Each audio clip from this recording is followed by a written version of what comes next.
Why do I keep doing this? Like, every single time I keep screwing myself over, and I don't know why. Like, am I actually gonna go through with this? Like, do I like to hurt myself? Am I a masochist? I believe I'm not, but clearly I am to some extent, because I'm doing this video for some reason. Like,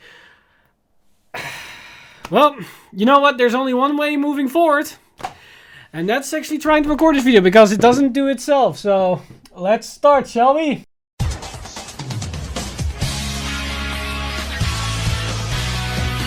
Stand up!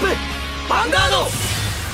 Hey Cardfighters, welcome sadly to this video. So, for anybody that doesn't know what's going on, or isn't up to speed what happened, or maybe forgot because it's been a while, like over just about a month ago, maybe a little bit more, I made this tweet.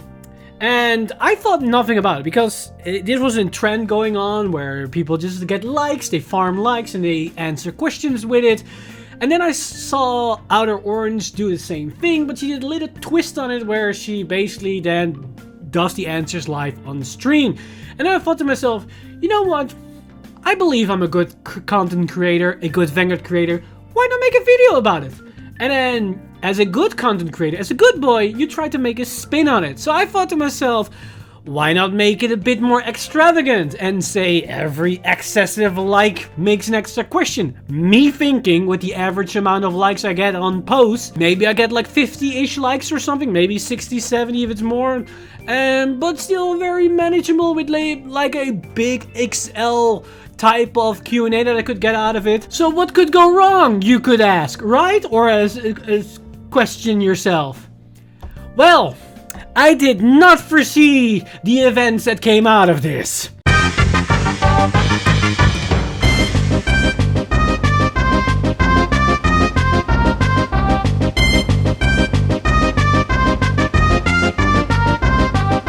So yeah, that happened, and as a result, I got over 176 likes, if I count correctly. That's way more than I thought. I thought originally that, as I said, like maybe 70 likes at tops. Well, boy, guess I was wrong, because this almost became the most liked post I ever did on my Twitter page. So also go to follow me on twitter.com/mystayre. Shameless self-plug. But yeah, so now I have to come up with 164 questions with how I answered or stated the previous tweet. So this is going to be a 164 Q&A with most questions filled in or answered by you guys over on Twitter, maybe some on Twitch or some on my Discord, or not my personal Discord, but basically message me in the DMs on Discord. And I had to make a couple of myself because, yeah, spoiler alert, trying to get 164 questions is a little bit difficult. But on top of that, I also decided to still go through with this plan, because some people thought I wasn't planning to do this video, but I'm a man of my word. If I say I'm gonna do something, I'm gonna do something, and if I sadly cannot do that, I will announce it. But I didn't announce for this because I was planning to keep doing it. And it's extra special today because if I manage to record and edit and upload this in time, this should be Christmas by this time. And not only is this then my Christmas present to you and everybody that was waiting for this video, it's a little bit special because it's also my birthday today. And the tradition here is that if it's your birthday, you also have to give gifts to everybody else. So this is not only my Christmas gift to you guys, it's also my birthday gift to all you guys to enjoy. So you guys can enjoy me losing my mind and my voice trying to answer 164 questions. I still cannot believe I'm actually going to do this. Like, enjoy the other version of me that has to go through this hell, because I for sure ain't going to do this. Let me tell you, this version of me ain't having none of that. OuterOrange, also Matt. Other Matt, you, I've got some strong words for you guys, but I saved that for after this. My other version has a word with you guys. So, with any further ado, enjoy the video. I can't believe I'm actually doing this, but 164 questions start now. Question number 1. What is your age? If I'm timing this correctly, this should be exactly my birthday on the first Christmas day, so I should be 29 at the right moment of releasing this video. Question number 2. As what type of player would you describe yourself as? I would personally describe myself more as a competitively casual player. So I'm not 100% casual, but I'm also not 100% competitive. I'm a bit of the mix. Sometimes I can be very competitive, and others I just like to meme around and just play a little bit. And on the side, you could say I'm somewhat of a deck builder, as I like to experiment with new cards and certain archetypes and mechanics and try to build something from it. So I'm kind of a mix in those particular categories. Do you have a local shop? Sadly, I currently don't have one. A couple of years ago, my local shop very close to my house is shut down. I do have local game stores in my city, but they don't really ship Vanguard, so the closest thing I have is about an hour-and-a-half drive, which isn't too ideal, which saddens me quite a lot, as it has a big impact on being able to play the game on a regular basis. Luckily, I do have a tight local player base, so I can still play the game, but it won't really be at a local game store. Besides Vanguard, what other card games do you play? Currently, I don't actually play another card game, but I did dabble in Yu-Gi-Oh! Way back in the OG era. I did also play Hearthstone on and off again, but at the same time, I'm very interested in playing Digimon, and if the new Masters ruling or whatever the video game for Yu-Gi-Oh! The simulator comes out, I'm definitely gonna give that a try and probably stream it as well. And there are some other card games that I might be interested, like Shadowverse. If we're gonna see the actual physical, maybe I'm gonna give that a spin. But right now, the only actual TCG I'm playing is Vanguard itself.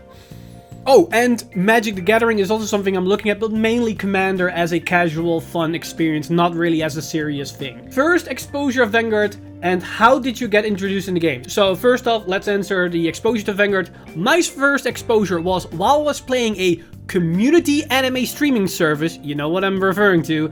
You'll usually have this sidebar when you're watching anime or you're scrolling to see what your newest episode is, with the latest episodes that just came out. And every single week, when I believe was catching the latest One Piece episode, I would always see Cardfight Vanguard G, a new episode released for that anime. And always when I saw that, I was kind of intrigued by it, but I never really clicked on it. At the time, it was a perfect timing because I had the thought in my head where I was like, it's been a while since I played Yu-Gi-Oh! And I'm kind of interested in maybe trying a trading card game again, see how it is, because it has been over 10 years since I last played an actual TCG, and that's kept popping up, but I never really acted upon that. Until the second moment, which is the answer to the second question. And the story of the second question is something I did answer multiple times on the channel, but for anybody that doesn't notice, it basically happened while I was at an anime convention, and one of my friends talked with my brother about Card of Vanguard, as he was watching the anime and was interested in playing the game, but he had nobody to play against.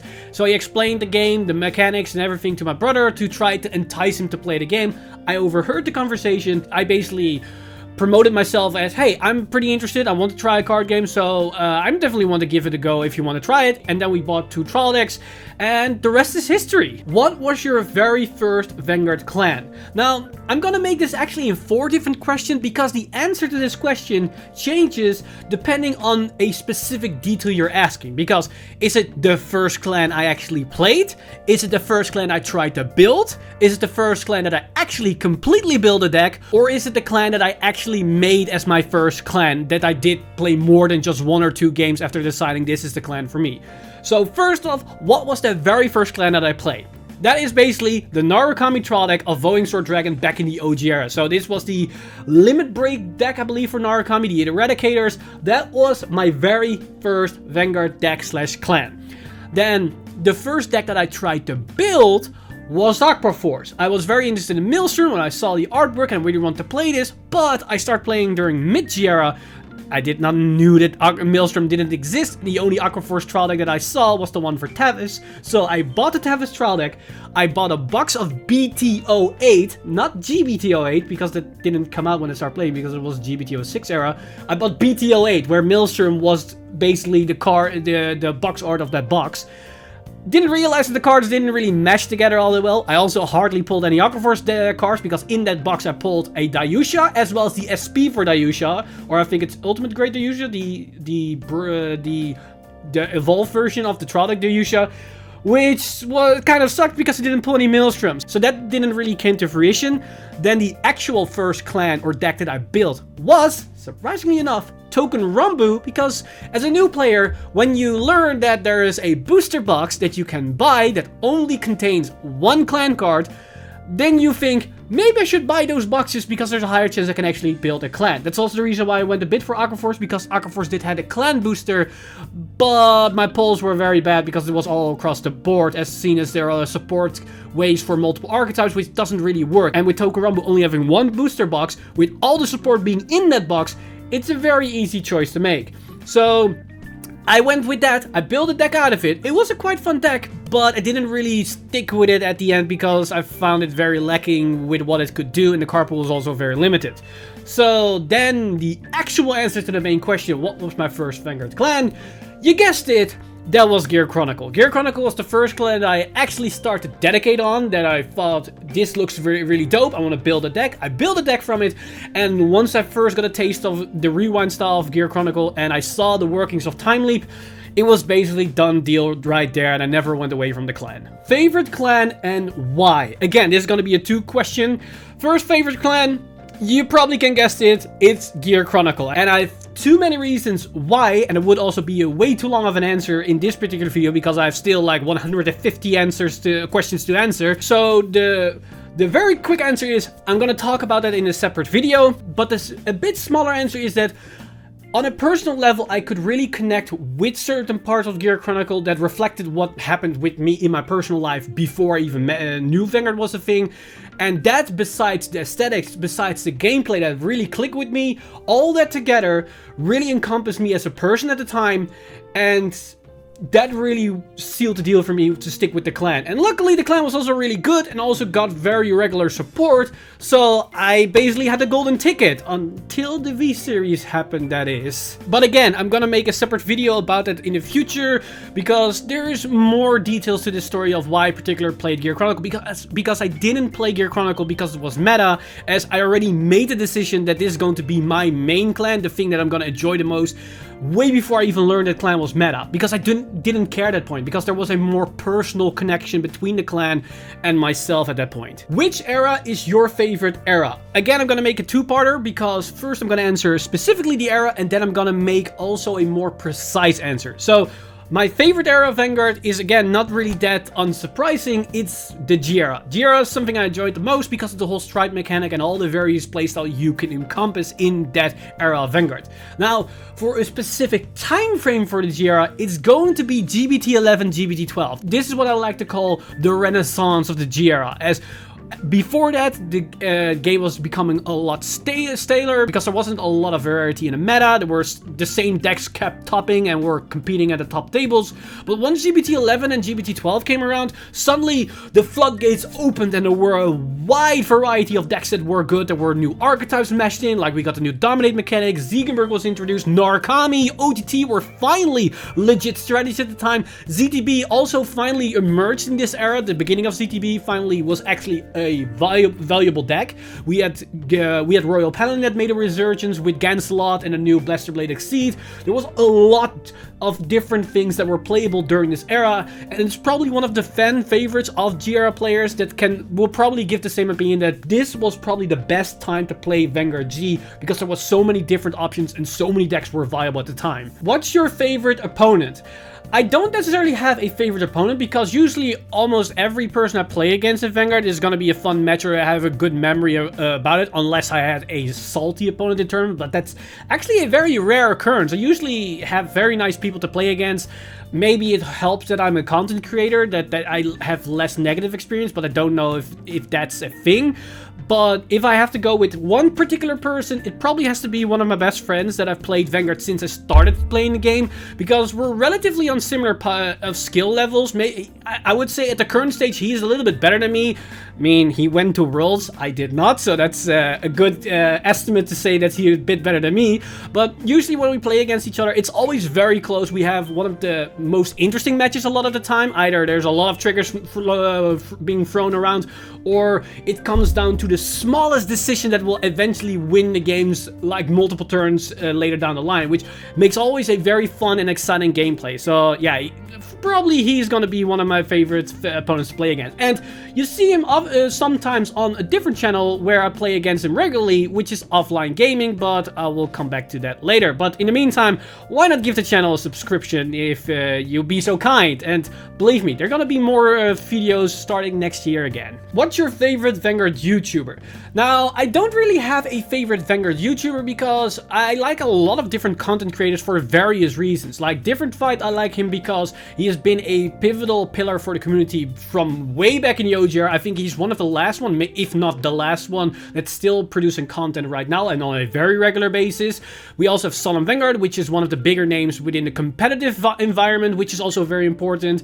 But we also have a lot of smaller and mid-range YouTubers that have a very nice personality ring to them, like OuterOrange is one that has been popping up lately. Of course, the Top Deck Heroes has been popping off this year as well. So there's too many content creators that I could actually name that it's basically hard, and I will always forget at least one name to be named. So don't be sad if I did not name drop you here, because there's too many to think about. Like to give another couple of examples, we of course have TIE Fighter, which is a fun channel and a great guy to watch.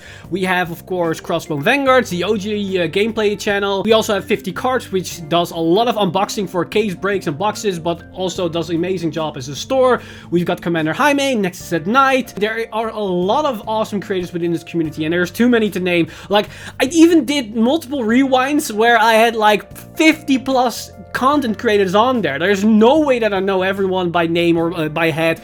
So I would say just go out there, try to search for new channels, as there's a lot of awesome people within the Vanguard community, and especially within the Vanguard creator community. Because there's also just Twitch streamers and as well as creative people that just make art for Vanguard. That's a whole different range of the creators. What's your favorite deck from each series of Vanguard? OG, G, V, and Overdress. So I'm gonna once again make this in 4 different questions. So for every single era, I'm gonna answer one. So my favorite deck for OG era, sadly, I don't actually have one because I didn't play during this time. But if I was playing it during this time, I probably would say something like the Eradicator Vowing Sword deck, because I played the trial deck. That was my first deck, of course, and I enjoyed it a lot. I like the mechanics of it, the retire bit with the more aggressive and the power gain and whatnot, and also the crit potential. I like the playstyle a lot, but I probably would also have enjoyed Maelstrom because at that time I could actually play the deck. So probably one of those two, but I couldn't give an actual factual answer because sadly I didn't play during this time. Now, G-Era, this is a very easy one. Of course, it's Time Leap. Like, I'm called Mr. Time Leap for a reason, and I enjoyed the deck a lot. But ZTB is definitely a close second. And of course, we have Asha and Vanquisher, which were also really fun decks to play at the time. Then for V, this is actually a tough one because I can hardly say that I have an actual fun deck in V. Now, of course, Chronojet Dragon is one that I enjoy the most, but I would say that Golden Beast Tamer right at the beginning, as well as the Nightmare Doll budget deck, are very close competitors as well, because I really enjoyed the deck, as well as Vanquisher. So it's between those decks, but of course, if I have to be on brand, I would say Chronojet, of course. But if I could not choose Chronojet because I already have Time Leap in the G era, I would then say, I probably would say Vanquisher, yeah. And then for Overdress is very simple. It's of course Nirvana Overdress deck. Like, I enjoyed the deck a lot, and I cannot wait till we get the new Asperidea. Like, I've already been chilling that card more than enough in the previous videos, and I probably will do it again. Asperidea! Or should I say Asperidea? What's your least favorite Vanguard deck? Okay, so this is a story I haven't touched upon the channel ever before. But my least favorite deck comes from mid-Jira, and this is the Sanctuary Guard Blaster deck. Now, if anybody that played during this time frame knows exactly what I'm talking about. This is the deck that Lubo Chan took to Worlds. I think he popularized the deck at the time, and he did astoundingly well with the deck because he came in 3rd place. The reason why I bring him specifically up is because he was a player from my locals. This was the local shop that was actually close by that sadly closed down. And because he was from my locals, I had to face against him and that freaking deck on a regular basis. I have yet to win a game against that particular deck. And I was playing Time Leap, mind you. And I was not a bad player with a Time Leap deck at that time as well. I just couldn't get a win against that freaking deck, and either it's the deck or it's Lubo Chen, probably it's a factor of both, but that deck drove me nuts. It drove me against the wall, and I cannot stand the deck at all. That deck got me this close to actually quitting Vanguard because I got so frustrated with the deck because it was not an enjoyable match to play against because she just couldn't win. It just was too consistent and too annoying, and I even bought the deck with a couple of friends of mine to try it out for herself, and when I tried the deck, I had the same success with it. But man, did I felt miserable winning that way. I did not enjoy playing the deck. Even winning with the deck, it was not enjoyable. And I was like, if this is the route Vanguard is going to take, then I'm probably not going to stay long enough on this game for if this is actually going to be the future. Luckily, that didn't come to fruition because we get more support in a different direction. But man, that had me this close to actually quitting this game. And that was before I even had the channel because the channel started during the V era and it was mid-G. It was even before CTB was a thing. So, yeah. I don't like that deck, and I probably never will. What's your worst performance at a tournament? So this is probably the two first regionals that I went to, because during the time that I went to regionals, this was 2016, we still had this mechanic in place, or this ruling in place, where double elimination, if you lose 2 rounds, you're out of the tournament. And in the first 2 regionals, I went 2-2, so I was automatically dropped at round 4, and those were probably my worst standings ever because I couldn't keep playing and I couldn't potentially go to like a top 16 position. After that, when they dropped the ruling, I very consistently got like 13, 11, 15, 17, like I kept getting in that range where I just bobbled out top 8 for a long while until the very first tournament in the V series where I finally got my personal top 8. Also some team leagues, but I'm not necessarily counting those because it's team league. It's a little bit less competitive. But I think the very 2 regionals was probably the worst performance that I had at a regional because of the whole you automatically dropped after 2 losses. What is your current opinion on each of the TCG formats and the order of preference between the 3? Okay, this is once again going to be a 4-question one. So first off, what's my opinion about the standard format? So for standard, I think I share the same opinion as a lot of people, that it's very still in the sense that there's no shake-up between the current best decks, as Bruce and Bastion have been competing at the top tables for a very consistent while, and that makes it not very fun. Even after 3 sets, this doesn't change. Now, that said, if you remove those 2 decks, what's happening beneath them has actually been a blast because Overdress has been evolving, Zorga has a lot of different options, we got these new right lines introduced which are very fun, and it basically, that whole thing where it's actually a very fun environment to play gets soured by the fact that Bastion and Bruce are taking everything on themselves. They take the spotlights of the whole format, which basically screws everything over. And of course, the overtriggers are a factor that's a bit negative, so I hope that will change in the future with set 4 coming around, and I don't know if it actually will change enough, but I hope they're gonna try to at least make the other decks more prevalent, so it's not that Bruce and Bastion show anymore. That's my main issue with standard. Now, for V Premium, it has somewhat of the same issue where it's getting a bit still because we don't have a lot of support coming in with only 2 sets a year, and it's still a very Prism invested soup with Luward bits thrown in the mix. Now, we also have, of course, Ancient Feathers with Gavriel, and we also have Duke that comes along.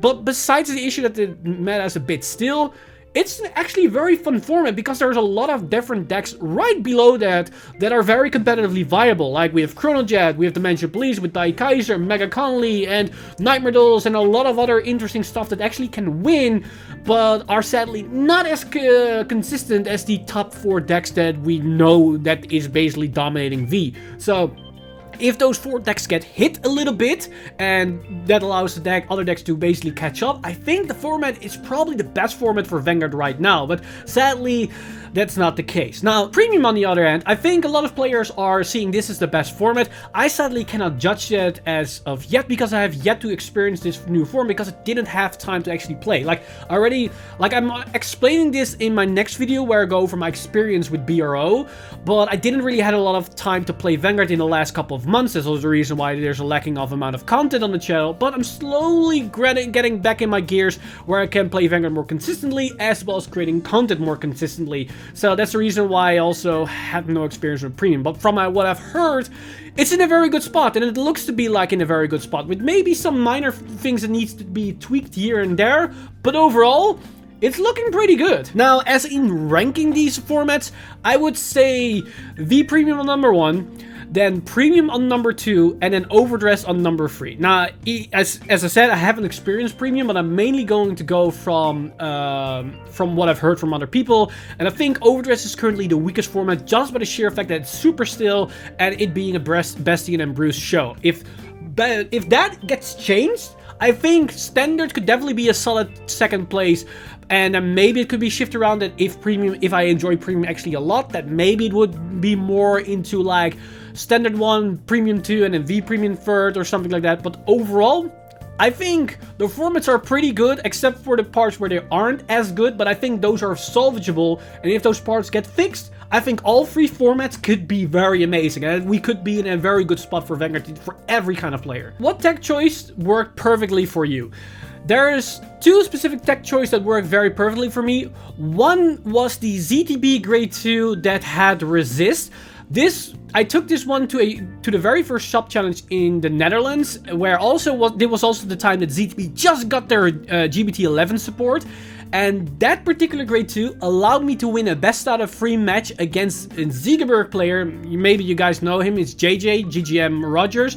And because that Grade 2 couldn't be sniped, it basically did not allow him to get the full value of Ziegenberg with the whole free restand if your board is cleared. And that allowed me to take the best out of 3 match. And so that was a tech that really worked well. Another tech that worked really well was with my Blade Wings deck, where I tagged in Steel Vampire as a secret finisher. And it gave me a lot of games at locals. And sadly could never take the deck to regional, but it was a very fun deck, and Steel Vampire, therefore, is my homeboy and my favorite Dark Regulars card forever and ever. Of course, follow up, we have what tech choice failed you horribly? I honestly don't know if there is a specific tech choice that backfired a lot in my face. Like, if I had to come up with one that maybe was really bad, you would think I would remember something like this if it was really that bad, but overall I cannot really... I think the worst one that backfired at me was playing Danish in my first iteration of Time Leap. I played Caliban, and Caliban worked amazing, so I thought, why not also play Danish for more control aspect? The issue is, however, Caliban is good because he's the starter killer. You can place it in the early game, kill their starter, and they cannot get value of it. I did not incorporate the aspect of Danish being a late game card because of that GB1, if I remember correctly. And if I just spin back a Grade 2 or a Grade 3, they just can get a perfect card on the field that has an unplaced vector they can utilize for the combos next turn, and I just give them more value. And that really bite me in the ass, and I learned a very important lesson that day that, yeah, giving your opponent access to their deck and making their deck into a toolbox might not be the smartest move to do. So yeah, that probably would have... So I think that's the worst tech choice that backfired at me at the time. What's your favorite Vanguard anime season? For me, it's obviously the OG anime season, Season 1. This is even the reason why I started playing Vanguard, because I really liked the first season. It wasn't like, oh no, we have to save the world with some bullshit magic or whatever. It's just kids playing a card game in a very realistic setting with an actual store. They go to regionals or locals and they have to get cards or buy packs and trial decks. It was a relatively realistic setting and showing off what it is to play a card game, and on top of that they also showed the actual rules. And me being an OG Yu-Gi-Oh watcher and Vanguard and player, my mind was blown that I could actually play the card game by just watching the anime. Now you can imagine that once I learned that and I saw GR cards and learned about the stride mechanic, I did not understand how the stride mechanic worked when I started playing, and the information that was online on the wiki and whatever, it didn't really click in my mind. It wasn't really clear to me how it actually worked. So I was hoping that the anime would learn how the strike mechanic would work. So I kept watching the anime, and I knew, yes, Vanguard G was the new season, but for some reason I was like, no, I'm just gonna keep watching chronologically, and I will get to G at some point eventually. Now you can imagine my disappointment when I finally got to G and they start not showing the rules anymore and just showed fights. Yeah, that was,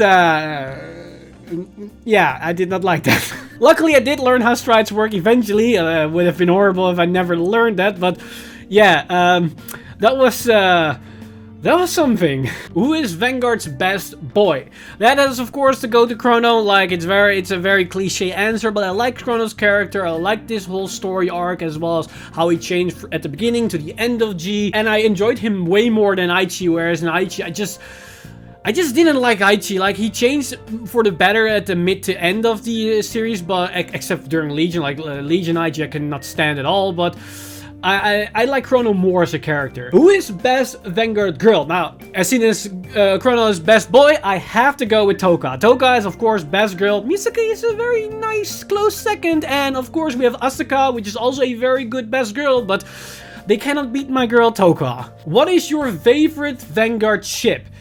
Well, there are a lot, and there's a lot of options, and I know there are some very feisty and enthusiastic fans about certain ships in Vanguard, but if I have to make one particular choice, it has to obviously go to Maelstrom. Like, Maelstrom is the best type of ships. It's a freaking aircraft carrier with missiles. There is no competition here. Like, he's obviously the best ship in Vanguard. From each series of Vanguard, OGG, V, and Overdress, which character would you most likely like to fight against and why? Okay, this is going to be a lot of different questions because I'm gonna split them up in not only a question for each era, which character I like to fight, but also the question why I want to fight them. So I think this is like 8 questions here. So first off, the character that I like to fight in the OG era, there's actually a lot of different characters as the OG cast is quite big, but I think it would be someone like Kenji, as soon as he's like a world level player and would probably be a very interesting and a very challenging fight to see how I could match up against his level, as well as Dimension Police is a clan that I have hardly any experience against, so probably fighting against the best Dimension Police player in the world is probably a good exercise if we're gonna be very honest. Now, as for G-Era, this is pretty easy. It's gonna be Chrono, and the reason why I want to play against Chrono is because I want to show his ass who's the better Gear Chronicle player. Now, as for V, there's a lot of characters I could choose, but I don't want to choose the recast of the old characters because I could have fight them in the OG era. I would probably choose, and yes, this is a character in the G era, but I'm not gonna fight against a small child. I probably want to fight against Ryuju, or how is his name actually pronounced? The scientist guy that plays also Gear Chronicle, the guy that with the whole stride force that turns into a child. I mean, Ryuzu? I think it's called Ryuzu. I basically want to fight against him. And the reason why I want to fight against him is to showcase why Chronofang is the garbage archetype and Chronojet is supreme. Now, as for Overdress, probably for Overdress I want to fight against Megami. And why I want to fight against Megami? Like, come on. If any girl can give you this look, you should take any chance you have to spend time with her. Like, no questions asked. Now, I also have to question the opposite way around with which character I like to fight the least. So again, there's going to be 8 questions here. So for the original era, there are actually quite a lot of characters I don't really like to fight against. Like, we have Kyo, which is just an annoying character. Kamui is actually also a very annoying character. But there is one character in particular that I don't really want to fight against. This might be surprising to some. It's Morikawa. And the reason why I don't want to play against Morikawa is that I like to be challenged when I'm gonna card fight somebody, and Morikawa is just a joke. If he's playing with his own deck, it's no fun. Now, that said, if he borrows somebody's deck, different story. Now, as for G, it probably would be anybody from Trinity Dragon, because again, I want to have a challenge for a fight. But if I need to give a different reason for a particular character, it will probably be against the Dimension Police player, because that kid is annoying as fuck. Now, as for Viera, I probably don't want to fight against Leon, because I don't want to be known as a guy that bullies little children. And for Overdress, I would probably don't want to fight against the Zorga player, because I have a feeling if I'm not careful and I don't pay it and I keep my eyes off the guy for just 1 second, I suddenly will wake up somewhere with 1 or 2 organs missing. I just don't trust the guy. Who is best team in Vanguard? Now, there are quite a lot of different teams in Vanguard, but if I would choose a Vanguard team, that's probably the best one. I think I have to go with Team Try-Free. And the reason why, to me, is the better team above like AL4 or Q4 or whatnot, is because I don't only look at how strong they are at fighters, but also more as what type of characters they are and how it's story-wise it makes sense. And I feel like with Try-Free as a team, it's more natural how they were formed, whereas with AL4, well, at least AL4, we didn't really see how the actual starting point was, aside from some flashbacks, but Q4 was just random people just smashed together by Shin, whereas with Team Try-Free, it felt a bit more natural because they also have a more evolution of their story, where the team also almost split up on with different problems, because each character has their own issues or personal life with problems, and they had to all fix this, and they came together to fix this. Whereas Q4, for example, did not really have it. Yes, you had the whole falling out at the beginning with Kai and Kami and whatnot, but they felt very forced and just like, oh no, Kai is being a solo player and is being a dick, and Kami is being an immature child because, spoiler alert, he is a literal child. So it felt more like they tried to make drama for the drama's sake, whereas with Try-Free, it felt a bit more natural, but I could also just read into things and just want them to say Team Try-Free because Chrono's in the team. We're already recording more than 40 minutes and we're only at question 54. I think it's time for a lightning round, otherwise I would be here till tomorrow. What's your favorite unit in Royal Paladin? Anything but Blaster Blade. What's your favorite unit in Gold Paladin? The best boy, Aggravate. What's your favorite unit in Shadow Paladin? Anything but Blaster Dark. What's your favorite unit in Oracle Ving Tank? Amaterasu. What's your favorite unit in Genesis? Fenrir. What's your favorite unit in Angel Feathers? Malkuth Malak. What's your favorite unit in Kagero? I think you meant Overlord. What's your favorite unit in Narukami? Vanquisher. What's your favorite unit in Tachikaze? The Humans. What's your favorite unit in Nubatama? Shirayuki. What's your favorite unit in Murukuma? Hanzo. What's your favorite unit in Spike Brothers?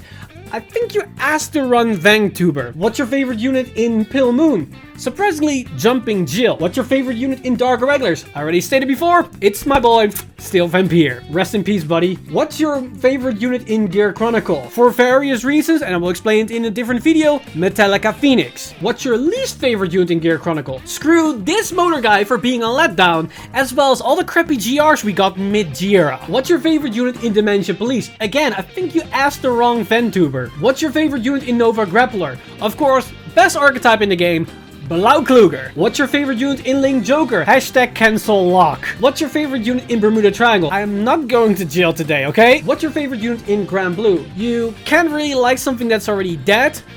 Unless you're into that, then 100% Nitros. What's your favorite unit in Mega Conley? I never thought I'd see the day where the words favorite and Mega Conley were used in the same sentence. What's your favorite unit in Great Nature? Fuck Great Nature. What's your favorite unit in Neo Nectar? Easily Asha. Please give me early G Bloom Asha back. And everything after Blue Asha and the V-Series Neo Nectar has been a snooze fest. What is your favorite unit in Dragon Empire? What do you think?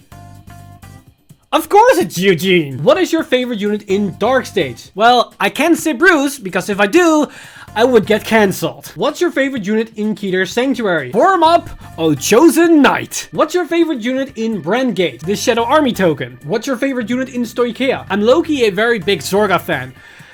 Now, if only they give the deck actual good support. What's your favorite Vanguard manga? The one I read.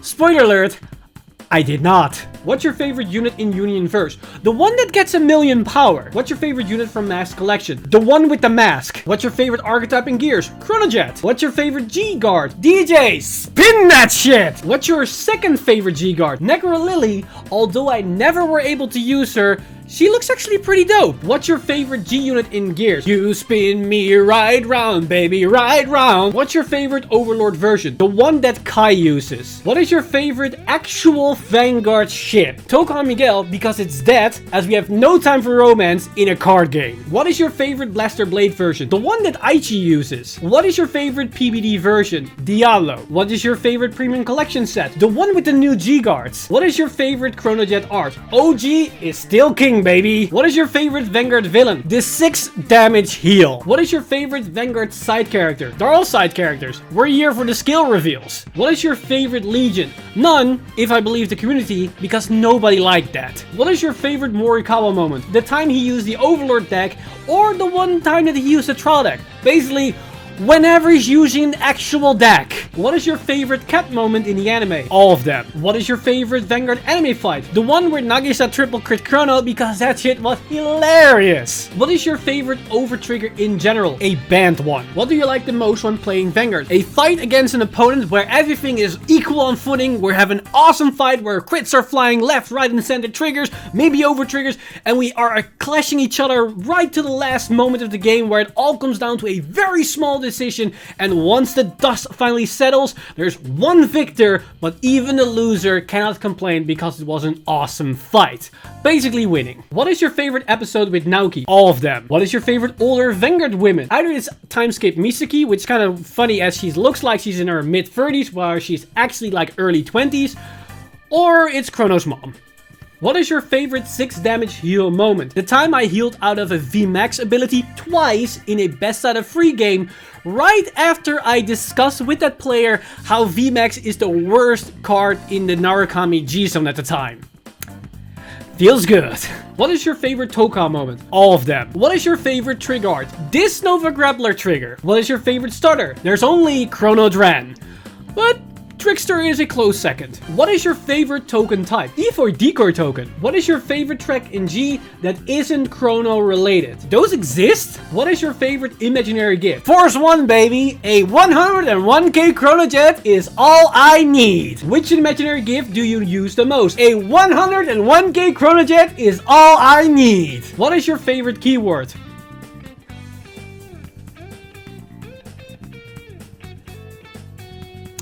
Brave. What is your favorite to the pass moment? Swinging triple crit with a Gauntlet Buster Dragon and then ripping 2 criticals multiple games during a regional.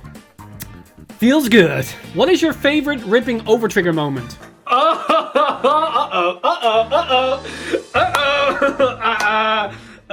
think I'm in danger. So that's 3 damage. 3 damage. Yeah, I'm.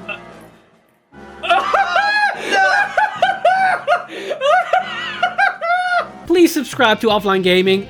I promise there will be more content next year. What is your favorite GR retrain of an old unit? I have to say Blaster Dark Diablo, as that whole deck was pretty dope. What is your favorite lock unit? Hashtag cancel lock. What is your favorite reverse unit? If it's female, I press like. What is your favorite Ashura Kaiser moment?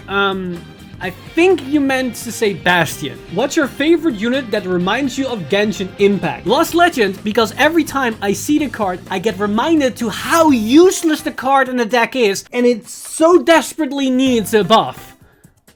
Just like Amber. What is your favorite limit break unit? Gears doesn't have a limit break unit. What is your favorite stride skill? Why have one if you can have all of them? What is your favorite skill that requires 1 counterblast? When this unit attacks, counterblast 1, and until the end of turn, this unit gets power plus 5k, and your opponent cannot call sentinels from his or her hand. What is your favorite OuterOrange stream moment? None of them. Now, of course I like all of them.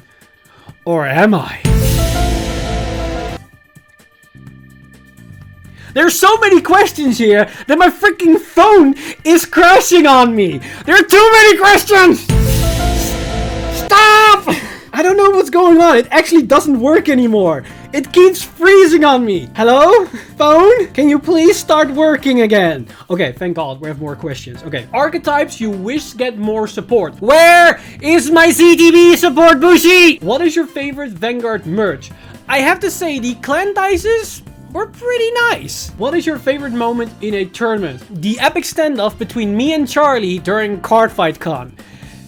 Go check it out if you haven't seen it yet. It's wild. What is your favorite archetype that's not in V yet? Where is my ZTV support? What is your favorite overdress moment so far? It has to be the ramen scene or whatever they were eating. Anybody that's seen the anime knows what I'm referring to. What is your favorite Vanguard set? GBT11, no questions asked. Worst gear unit? Chronofang, because he took up space for Chronojet support. What's your favorite butt-clenching moment? Every time they reveal a new GR for Gear Chronicle, because we never know if we finally get a good skill again. God forbid if it can actually print a good GR for once. What's your favorite Neo Nectar fruit? Well, if you ask me, I love me some Asha's passion fruit. Okay, now that we went with the lightning round, we can slow down a little bit. Okay, so we still got quite a few questions to go, but we are at question 134, so the last 80 plus questions went by fast. So, next up we have you ever called Final Turn? Now, let's be honest, who hasn't at least once in their life? I definitely did this in the first couple of games that I played, especially against friends, and I think if you're playing against friends, it should be fine, because it's more of a meme thing, but please, for the love of God, never do this in an actual tournament, because it is very disrespectful. And also, if you do this, you will get sacked for your life, because you deserve it when that happens. Because you never win if you say Final Turn in an actual competitive game. Which rarity do you think tastes better? This question probably was brought to me by the lovely folks over at Top Deck Heroes, or at the very least a fan of theirs, and this probably has to do with the fact that I forced Philip to lick their card, so this probably is payback. But I would have to say probably Legion Rare, for the sheer fact that there's a lot of gold dust on it. And if I know one thing about alcoholic drinks, we got this like gold strike thing where there's actually gold in the liquor thing, and some people like that. So I think maybe that translates to Vanguard cards as well. I don't know, I'm probably talking I'm probably talking some crap out of my ass, but I never ate Vanguard cards to begin with, so what do you want? Which Vanguard unit would you want to be? Now, honestly, I have no idea who I actually want to be. Like, probably something like Altma, just by the sheer fact that I actually have a six-pack for once in my life. Like, that would be nice. But besides that, I don't know. I think probably a human, because I don't know what it is to be like a dragon or something. Like, it probably would be very awkward. Unless it's awesome, then why not? Why not become a dragon? Oh no, you know what? No. I will probably be Chronojet, but the sheer fact that I can rectify the mistakes that I did in my life, because I can go back in time and actually do things. I don't care for the Fermi paradox, no, not that paradox, the time travel paradox thing, because I'm a time-traveling dragon at that point. I don't abide by the rules of time anymore. Which Vanguard unit would you want to hook up with? Now, if question number, I believe, 134 was anything to stand by, it would probably be Asha, because she got some thick thighs, boy! If Bushi emailed all the content creators asking for ideas for the next clan collection or premium selection, and you were asked to make a new Gear Chronicle unit, or Gear Chronicle unit, what would you make? Honestly, it's very hard to say, because this is actually a very in-depth question, and there's a big answer I could make, but probably I have to prepare something like this. This is pretty on the fly here. So I probably would say something like Croc Rock Dragon, because it was a card that finally connected the V-Series support with the OG support. So something in that vein, but what exactly, I don't know. What I personally would think of is maybe a unit that gives other cards a time leap keyword, so you finally have something that interacts with, of course, History Belt Dragon that doesn't have the time leap keyword, so like, I can give Malum the time leap keyword so she gains power for once, which is nice. Or maybe a card that does something if it's flipped face open in the G-Zone. Or maybe a card that, if it's face up in the G-Zone, it does something at the start of every single turn. Maybe a card that allows me to time leap a card in the field every single turn if it's face up. And I can flip up multiple cards to basically time leap multiple units. Or basically something in the vein of that. So either a card that allows me to connect the V-Series support with the OG support more effectively. Or something that can do something if it's face up in the G's, or it gets flipped up face up in the G's, and something in that vein. Probably also maybe something for ZTB, because ZTB actually needs more love. If you could make one crossover set happen, which one would you choose? 100% is going to be Genshin Impact. Like, I like Genshin Impact a lot. I think Genshin Impact is also a very popular franchise, so I think that could also ring in a lot of new players. More importantly, it becomes even more important nowadays, because with Vanguard now getting an actual Chinese version, getting a Genshin Impact collab could actually mean big business and money for Bushiroad. So they already managed to get Genshin Impact in what's it? The Rebirth something. So if they can manage to get the rights for Genshin Impact for a Vanguard collab set, I think this could be actually very profitable and a very smart business move moving forward. Also, Genshin Impact does have actually cards themselves, not actual playable cards, but cards. And look at these things. And imagine that for Vanguard, and then with special rarities and things like DSRs and SSRs and all that kinds of jazz. That could be pretty dope. And more importantly, they could make it for Overdress, where they could make ride lines for every single element. That could be pretty dope! Was this video a mistake? Yes. If you could design new support for ZTB in Premium, how would you go about it? Instead of going the Premium route, I would say also for V, because I then can dedicate more cards. I will probably get V support with actual ZTB archetypes, and it will probably work with the bind zone and things that it bind itself. I will probably get a Chronojet G that is a ZTB race, and a new grade 4, and this Chronojet G will have the similar stride skill that all the other grade 3s in Gear Chronicle have, so it synergizes with that mechanic. And it will be a grade 4, which unit I don't know, maybe Split Pegasus, or Avenir Phoenix, or maybe Chrono Visor Heritage. And what it does doesn't really matter, but I probably would get cards that interact with the bind zone and probably work from the bind zone. So importantly, that will then synergize with Croc Dragon, as it also binds your cards to the field, and with already Mary Block Dragon and Party Block Dragon working with the bind zone and being able to multi-attack with that engine.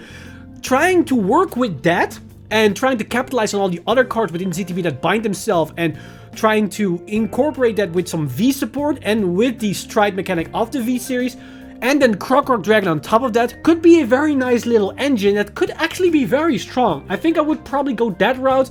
And of course, this is very generic stuff that I'm not talking about because I don't have time to delve into this topic. But I think that direction could be a very nice, interesting touch on ZTB.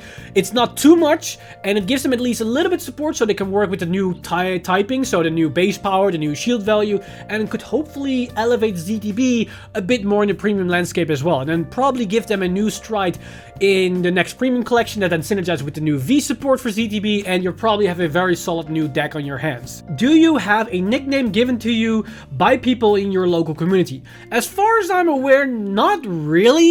But what I do know is that people call me the guy that is favored by the trigger gods, because I keep sacking everybody constantly over and over and over again. So if that's a nickname, then it's probably that. Would you rather be bastioned by Bastion? I don't know who anybody else would bastion me except for Bastion, or daddy dominated by Shiranui? Well, thank you for that question, but okay, so first off, we don't necessarily know the gender of these units, right? As far as I'm aware, maybe we do, but Bastion, I think, actually still looks a bit feminine, if we're gonna be very honest. And Shiranui, as far as we know, it's a dragon, so it could be any sex. Sure, in the question it says daddy dominated, but that's what this person interprets, and I don't think you should you shouldn't assume anybody's gender these days. So, if there are females, why not both? If you could make a clan, what would it be? If I would make a clan, I would probably make a clan with a mechanic that's very similar to the XYZ ABC mechanic of Yu-Gi-Oh! Where you have multiple units that can combine together to make powerful, stronger units, and could also redock out of it themselves, so the bigger unit could go back into the smaller pieces for specific skills and abilities, and you could basically just build your own monsters, in this case robots. I think a clan and a mechanic like that is probably something I would build, because I like that aspect, I like the mechanic of that archetype within Yu-Gi-Oh! And it looks really, really fun to play, and of course you need to balance it a little bit in Vanguard, but I think it has potential, and that docking and undocking and that kind of stuff could be the basis for a multi-tech engine as well, because everybody has multi-tech these days. If you could remove one clan from the game, which one would it be and why? Okay, this again is going to be a double question, so if I could remove a clan from the game, which one would it be? Now, there's actually multiple reasons for various clans to remove them, like Nubatam and Murukuma, you could smash them together. Maybe one of the water nations, you could remove them, like some people don't like Bermuda Triangle, but I think it has its reasons to stay. I have no problems with Bermuda Triangle. Maybe you could say Narukami and Kagero could be together. That could be a thing, or like the Paladins could be smashed together. But if I would have to remove one clan, I would 100% say Great Nature. The reason why? Fuck Great Nature. What's a mechanic from another card game you would love to see in Vanguard? So again, this goes back to the previous question. Probably something like the ABC mechanic. Now, if you want to go the route of saying what type of mechanic I would love to see in Vanguard, then it also comes a bit back to question number 144, which is very similar. I basically have a video already talking about that, which you can see, which you can click here. It's where this video was right at the start of the Overdress era, where I talked about different mechanics we haven't, and aesthetics, mainly aesthetics, but to some extent I also talked about mechanics that we haven't seen in Vanguard before that I love to see with the Overdress on the horizon. Now sadly, we haven't seen any of those, at least not that I'm aware of, but those are the things I love to see, and those are also things we see in other card games. So yeah, that's probably something I would love to see as well. If you are forced to marry Misaki, will you marry her?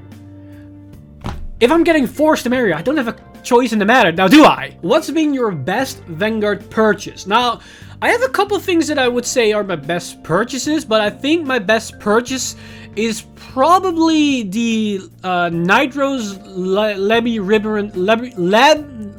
Labyrinth Rare.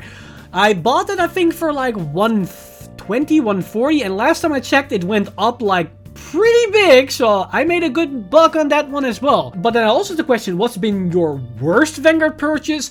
And it's not necessarily the purchase I did, because I probably have a couple of SPs that I bought for my collection that hasn't been doing so hot, so they went down in value. But honestly, I don't really care, because I'm going to keep it in my collection.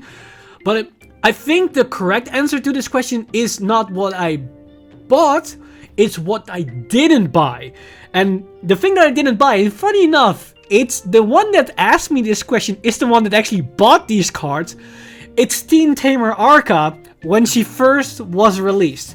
When the set she came out was released, I think Character Booster 1 or something like that, where we had Team Try Free, she was like 50 cents a pop.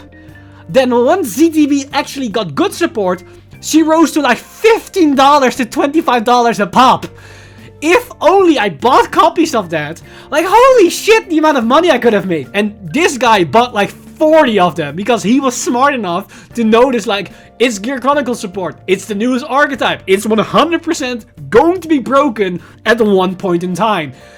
I just wished I was smart enough as well to do the same move. What kind of Gear Chronicle ride line would you like to see in Overdress, and how would it differentiate from Gear Chronicle we know now? So this is going to be one question, because it basically explains the whole ride line thing, or the whole mechanic of the Gear Chronicle ride line.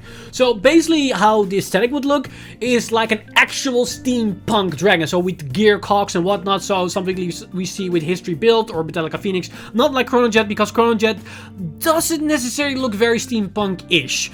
Now, so that's the aesthetic that we're going to go with. So it's a dragon that basically evolves up, not like the Motorcycle Boys, because screw those guys.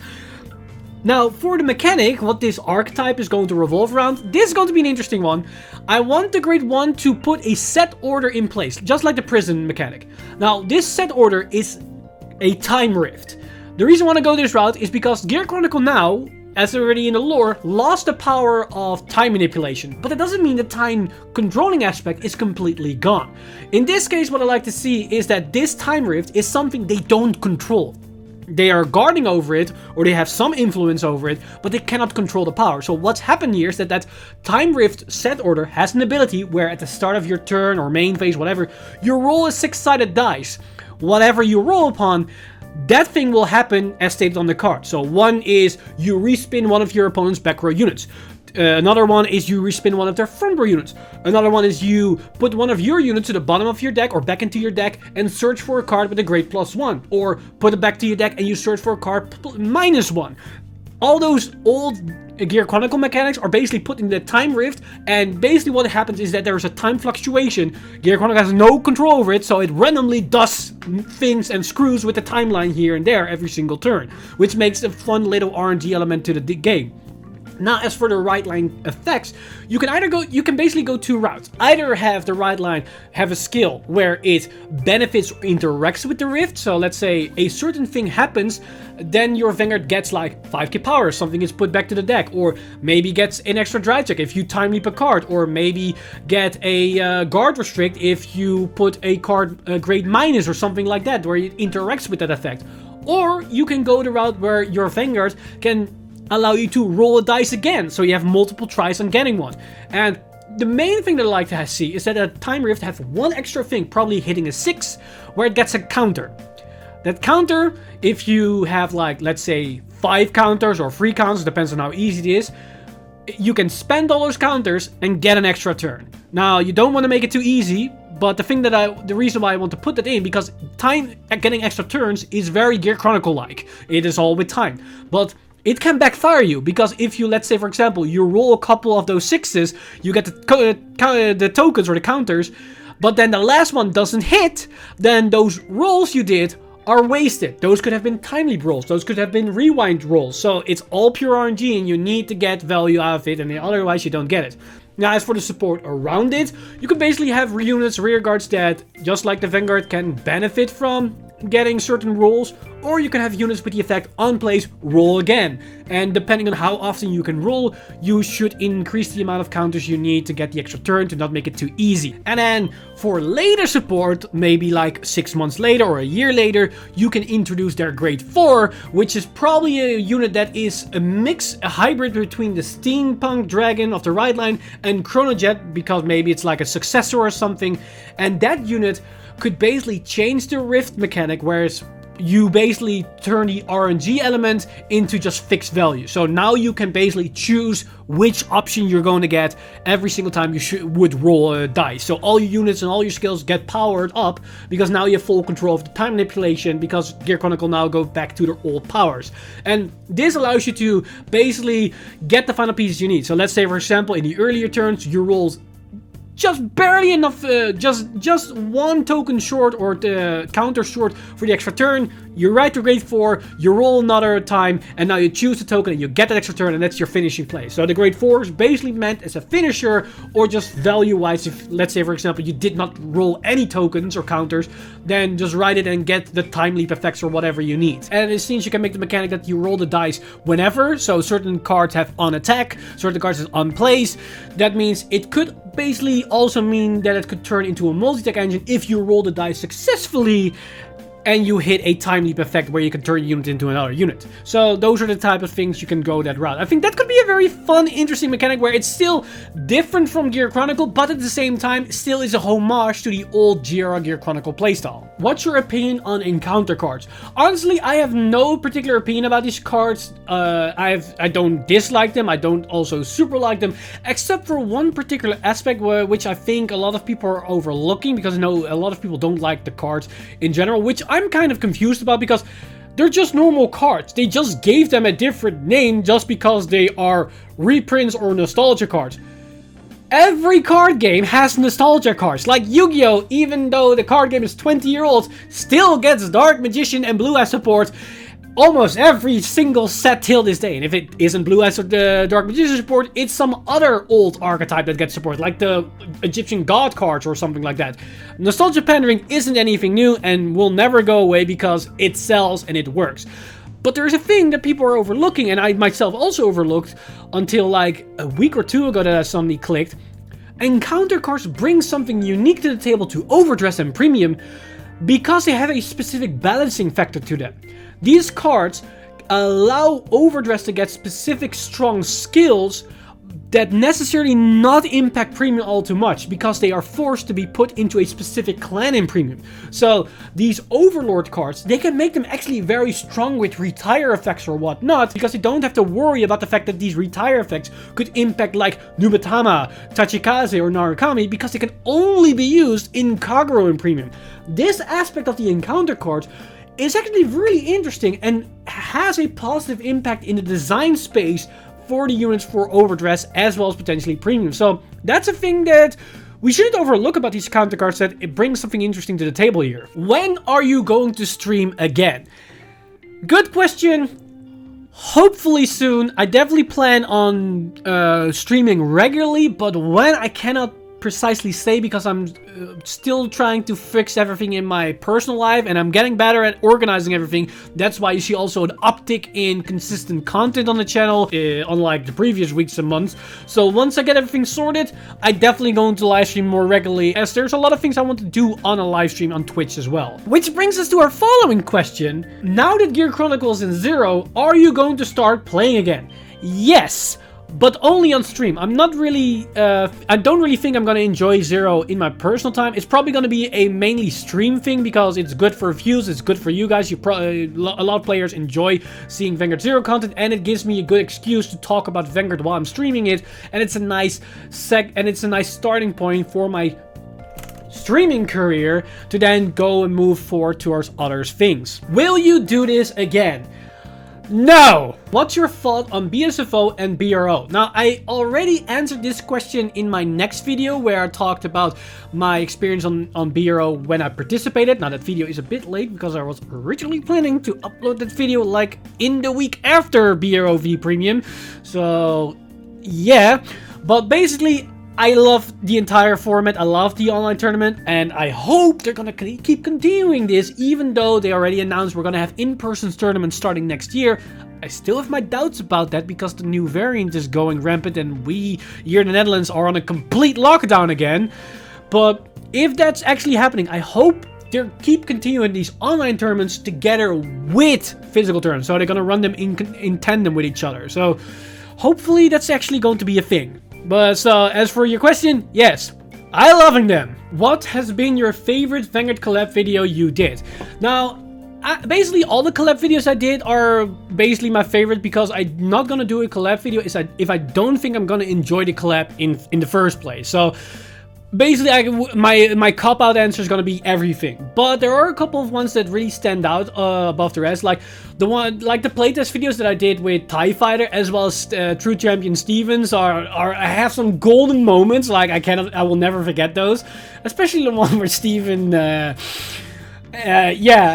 things happened, but also of course my preview fights or showcase fights with the top deck heroes are always a blast. Definitely, that's why the reason why I keep doing them. Other things that stand out was the last collab that I did with a bunch of Vanguard creators, where we basically played Crab Game, which isn't really a Vanguard collab if you think about it, but it was with Vanguard creators. And one that isn't aired yet, I think it was live on Twitch, but it hasn't been uploaded on YouTube, is the 1K special that OuterOrange did. It was a very fun and interesting quiz. Hopefully that's gonna get uploaded soon. If not, if she already uploaded it, but I don't think she did. That was a really fun one, and one that was very interesting and very special was the one that we did on True Champion Steven's channel, where me, Steven, Chris, and Solemn basically ranked all the main sets for Vanguard up until Overdressed, as in preparation to Overdressed. That was a very unique collab, and one of the bigger collabs as well, because that was like I think the views were pretty good on that video as well. Also like 3 hours or something. Like the recording was ridiculous. What has been your biggest regret as a Vanguard player / creator? Doing this video. No, really, what has been your biggest regret as a Vanguard player / creator? God damn it, they freaking knew that I was gonna make a cop-out answer. Okay. I'm gonna make a double answer here. So one as a player, one as a creator. Regret as a player, I honestly don't necessarily know a specific moment. I think either it's just a regular misplay that I did at a tournament, which I probably could have won matches and maybe get a top 8 position where I just lost it out. That probably would have been one. Or it probably has been a scenario where maybe was not a good opponent not a good opponent against my opponent, where I maybe gave them a bad experience, but I don't know if that ever happened. If it ever did, then probably that has been one of my regrets, as I never want to make my opponent feel bad, especially if it's a new player or a player that I don't know. Now, as a creator, it's basically my inconsistent uploads, as well as the fact that I'm very late with most of my content, or I'm basically always behind the facts. I'm always walking behind the facts with my uploads with specific topics, and I never am either on curve or ahead of the curve. That's something I want to work on, and hopefully in 2022 it's something that's actually gonna be a fact for the channel. If you could change anything that Bushiroad did in the past, what would it be and why? Okay, so this once again gonna be a double question. So I could give it like a cop-out answer, like be very nitpicking about things that happened in the OGR or in G or in V, and of course the most obvious one that a lot of people would probably say is like not make V happening, so immediately go from G to Overdress. But like, you cannot really change that because at the time that's not really something that's on the table. A more realistic thing would probably be not implementing the overtriggers, just not making them at all for Overdress. So it's basically is persona writing, the right deck, the new nation format, and that's it. That probably will be the changes I will bring to the game. And the reason why, I probably don't have to explain why. It's not a healthy mechanic for a competitive scene, and it's a super feel bad moment. Like, I understand the thought about it, like it's a comeback mechanic, and even if you always have the thought of, oh, what if I hit my overtrigger? I could still win it if I hit my overtrigger, but it never really feels good. Like, maybe for some people it does, but more than often, I hear negative things about an overtrigger that's being hit, even for the players that benefited off the overtrigger. So I will probably remove the element of the game, or at the very least then just immediately say at the start of it, it's not a legal card for tournament play. You can play it in casual if you want, but not for competitive. I will probably go to either one of those routes. Now we have two other questions that I saved for the end, the two big ones. And question number 163, what does Vanguard mean to you?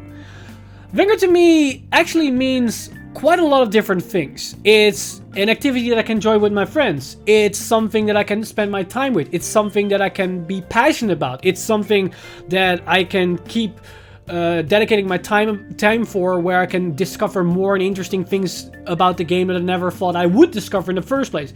It's something that allows me to meet awesome and new players. It's something that allows me to get my creativity out there with the content that I create. It's something that allowed me to do something that I never thought was possible, and that's this channel, as well as being able to play against world level players at an equal footing to some extent at the very least. It's basically a game, a hobby, and a life choice, you could say, that, how cringy it may sound, impacted and changed my life for the better.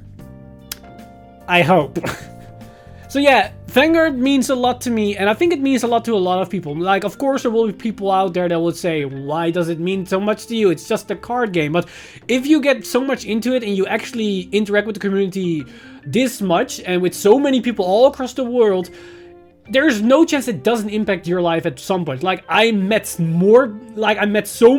many different people through Vanguard, and probably I met a bigger variety of people through Vanguard, because I finally met actual people outside of my own country. Like, I've met Australians, Americans, Asians, and whatnot all across the board. I've learned about different cultures. I learned about different aspects of life that I never thought I would. And even more personal things I learned about Vanguard, or impacted my personal beliefs and my personal thoughts. So yeah, Vanguard means a lot to me. And of course, some of these things don't necessarily mean specifically because of Vanguard. It just happens when you are very enthusiastic and very passionate about any type of hobby that has a worldwide reach and a community that is relatively active with each other and also very interlocked with each other. So yeah, Vanguard means a lot to me. And that's a good thing. And then for the final question, we're finally here. Number 164. What would you like from Vanguard in the future? For Vanguard in the future, mainly that it still is there. That I wake up every morning, that I at least see a new card reveal, or a new update about the latest reveals, or I know about that the community is still active and there's a new discussion, be it bad or good, at the very least that it still is there.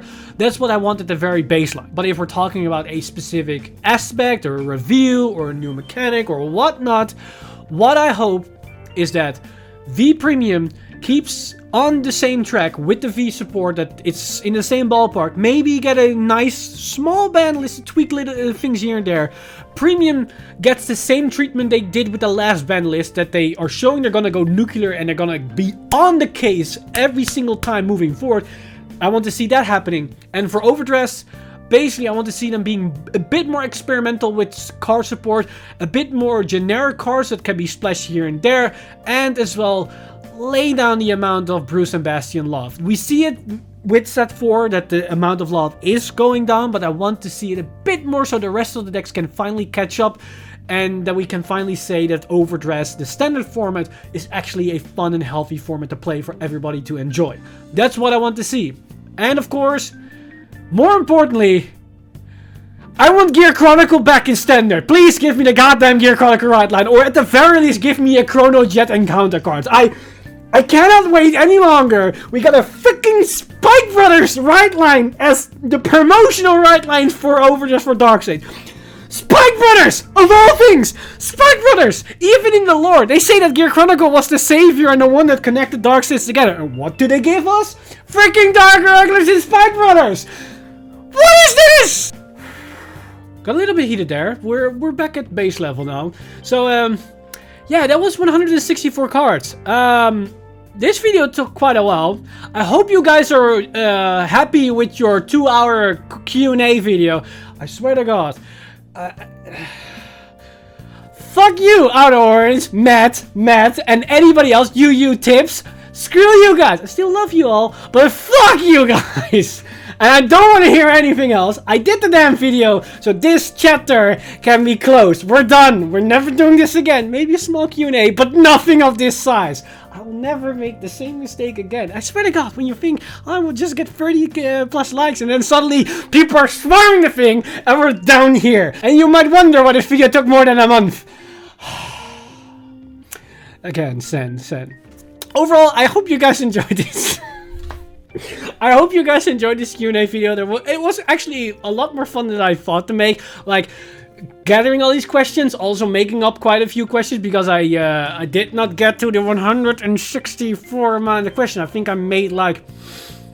I think I had to make like 40 questions myself, which actually is kind of surprising. I thought I had to make more, but thankfully, OuterOrange and her gang took some responsibility and came up with the lightning round questions. So all those lightning round questions were brought to you by the Peels crew of OuterOrange. Of course, I was pushing them a little bit to make that happen, because in no way in hell I'm gonna make up 160 questions myself. So, but that's besides the point. I hope you guys really enjoyed this. Like a lot of, maybe you learned quite a few things about myself, or maybe about Vanguard in general. And yeah, if you like to see more weird content and more wacky stuff, like maybe I'm gonna do more off-topic things like this on the channel, as I usually am very on point, very quote-unquote professional. Not really usually off the cuff and off the random stuff and making jokes here and there. Maybe gonna do that more often on the channel. So let me know all your thoughts in the comment section down below, because maybe I get some ideas moving forward for 2022. Who knows? But of course, I want to give a huge shout out to my Patreon supporters over at patreon.com/VanguardInsider. You guys are amazing. If you want to support the channel or everything that's happening on the channel, you can simply go to patreon.com/VanguardInsider and become a patron today. I'm fucking tired. It's been over 2 freaking hours, and I still have to edit this goddamn video. And oh my God, I can't. You know what? Screw it. I see you guys in the next video.